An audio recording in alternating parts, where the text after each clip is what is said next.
आज हमारे साथ हैं अवनीश डागुर जी, जो बुलंदशहर में लगभग 25 से 30 बीघे ज़मीन पर ऑर्गेनिक खेती कर रहे हैं। सफलतापूर्वक वो ऑर्गेनिक खेती ही नहीं कर रहे हैं, बल्कि एक गाजियाबाद जैसी मेट्रोपॉलिटन सिटी में एक बहुत ही सफल बिजनेस का संचालन भी कर रहे हैं। ये भी वही शख्स हैं जिन्होंने खेती को बहुत ज़मीनी स्तर से जानते हैं और आधुनिक भारत में जो बिज़नेस के मापदंड हैं उसके भी शीर्ष पॉइंट को अचीव कर रहे हैं। अवनीश डागुर जी, आपका हरदंदी कहीन के प्लेटफॉर्म पे स्वागत है। और जैसे कि आप जान ही रहे हैं कि सर्द मौसम में किसान बिल की जो बड़ी गर्मजोशी है और चारों तरफ चर्चाएं हैं जी। तो ये जो बिल आए हैं 3, तो क्या आपको कुछ चेंज नज़र आता है कि जो किसान की जो स्थिति है वो समृद्धि की ओर बढ़ेगी? बिल्कुल, मैं इसमें यही कहूँगा कि ये चेंजेस पहले ही आने चाहिए थे जी। बट जैसी स्थिति परिस्थिति रही, सरकारें रहीं, उसके हिसाब से जो नहीं आए वो आने चाहिए जी। चेंजेस आने चाहिए जिसके प्रैक्टिकली अनुभव होते हैं। पर अब ये समझना आवश्यक है कि यदि हिंदुस्तान की तरक्की है तो किसान समृद्ध होगा तो हिंदुस्तान तरक्की करेगा, निश्चित करेगा जी। बिल्कुल। अब किसान समृद्ध कैसे हो जी, ये कानून किसान के फेवर में काम करेंगे। पर इनमें कुछ चीज़ें ऐसी हैं जो किसान को कहीं ना कहीं ये महसूस करा रही हैं कि हम कहीं ना कहीं बाउंड होंगे या हम अपनी जो फसल है उसे ठीक जगह बेच पाएंगे, ठीक रेट से बेच पाएंगे। तो उसके मन में अभी पूरी तरीके से ये नहीं बैठ पा रहा है कि ये बिल उनके फेवर में पूरी तरीके से होंगे जी। अब यदि हम इसकी आगे को चर्चा बढ़ाएं तो किसान को एक तो फसल जो पैदा करता है, जो फसल पैदा कर रहा है, उसका पूरा जो जानकारी है, पूरी जानकारी है, वो उसे होनी अनिवार्य है जी। जो आज जो हम देखते हैं जो किसान हैं उन्हें कुछ ही लिमिटेड फसलों की जानकारी है जी। जो फसलें, इतनी फसलें हैं एज पर एटमॉस्फेयर के अकॉर्डिंगली जो होती हैं कि वातावरण, यहाँ पे ये वातावरण है तो यहाँ ये फसल अच्छी होगी, यहाँ ये वातावरण है तो ये फसल होगी। पर उसमें भी बहुत तब्दीली आई है जी, बहुत चेंजेस आई हैं, बहुत नए नए आविष्कार हुए हैं कि भाई फसलों की ये फसल जो सर्दी में हो सकती थी वो गर्म वातावरण में भी हो सकती है।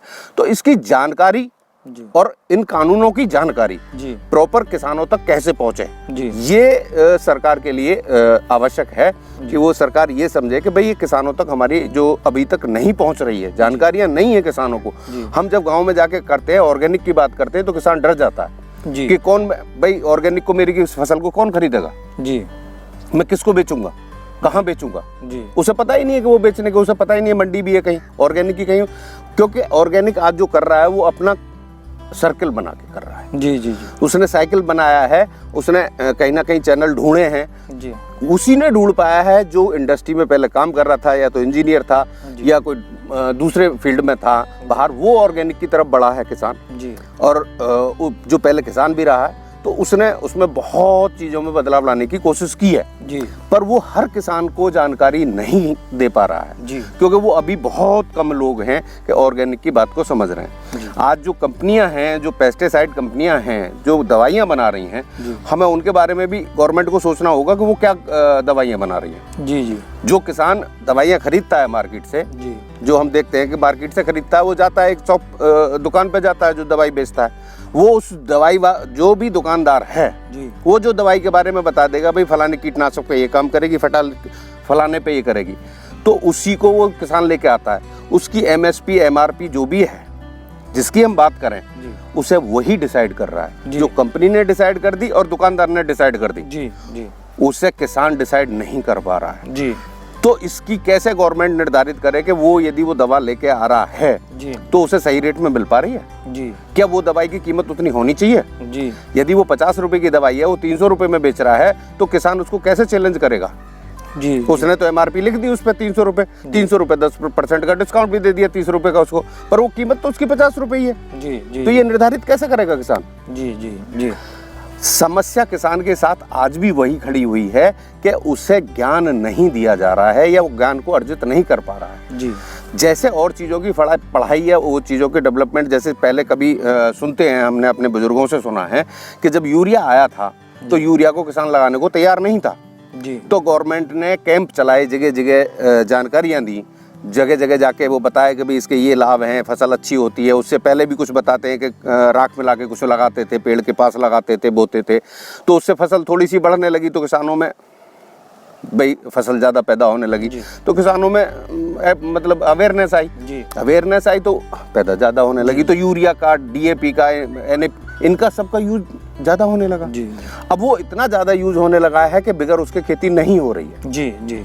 जो खेती की उर्वरक क्षमता थी वो खत्म होती जा रही है, जो किसानों के लिए सबसे बड़ी मुश्किल आने वाली है आगे वाले। अब कंपनियां कीटनाशक इस तरह के जो डेवलप कर रहे हैं, नए नए कीटनाशक पैदा हो रहे हैं जो किसानों के लिए वो भी बहुत मुश्किल है। इसी के साथ साथ यदि हम दूसरी और बात करें किसानों की समस्या के लिए, जो मेनली ये कहूँ कि मैं जो पशु हैं या जो जानवर हैं, जो छोटे जानवर हैं जो खेतों को नुकसान पहुंचाते हैं, सुअर हैं, से है, लील गाय है, नॉर्मल गाय है, और बहुत ऐसे हैं कि जो फसलों को नुकसान पहुंचाते हैं, उनके लिए किसान क्या करे? पूरी पूरी रात ऐसी ठंड में अपनी झोंपड़ी डाल के किसान खेत पर रहता है। उसके लिए गवर्नमेंट ने क्या सुविधा दे रखी है? चीजें हैं पर किसान तक जानकारी नहीं है। गवर्नमेंट की तरफ से, जैसे मुझे जानकारी मिली है, उसमें गवर्नमेंट की तरफ से सब्सिडियां हैं कि भाई वो तारबंदी करेगा, पाइपलाइन डालेगा, या उनकी तरह की सब्सिडी है, पर किसानों तक जानकारी नहीं है।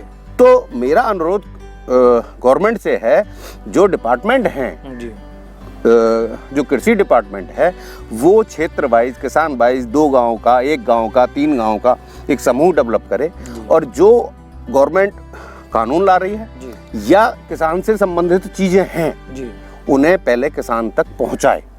भाई जब तक किसान तक चीजें पहुंचेंगी नहीं तो किसान कैसे डेवलप करेगा? पहली बात तो ये आ जाती है। मतलब आपका कहने का मतलब है कि किसान को जागरूक करा जाए कि उसकी उपज से संबंधित उसके जो रसायन वो डाल रहा है खेतों में, या जो मवेशियां जो खराब कर रही हैं चीज़ों को, तो उससे जागरूक करा जाए।